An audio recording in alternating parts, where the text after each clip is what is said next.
इतिहास रचिला जापान महाकाश यान moon sniper को चंद्र रे सफलतार सह कला अवतरण।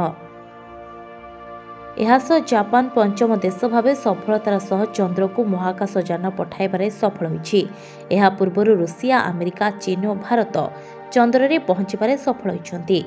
जापान जाक्सा नासा और यूरोपीय एजेंसी मिलित भाव मून स्नाइपर प्रस्तुत करिछन्ति। जापान टांगसीमा स्पेस सेंटर योशिनोबु कॉम्प्लेक्स रु गत वर्ष सेप्टेम्बर में यह उत्क्षेपण करा।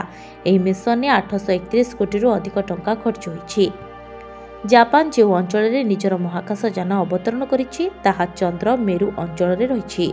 यह अंचल चंद्रर सबुठारु अंधकार अंचल। यह साइटर नाम हेउछि सिओली केटर। एजेंसी अनुसार यार महाकाश यान रे अत्याधुनिक ऑप्टिकल एवं इमेज प्रोसेसिंग टेक्नोलोजी रही। यह व्यतीत एक्सरे इमेजिंग स्पेक्ट्रोस्कोपी मध्य रही। यह चंद्र चारिपटे बुली सेठारे चलुवा प्लाज्मा बायोर जांच करिवो। ब्यूरो रिपोर्ट दिनलिपि लाइव। आशा करूछु वीडियोटी आपको भल लगी अपडेट खबर जानापी दिनलिपि लाइव सहित जोड़ी रुहतु। आम चैनल को लाइक शेयर सब्सक्राइब करूँ और बेल आइकन को क्लिक करूँ। धन्यवाद।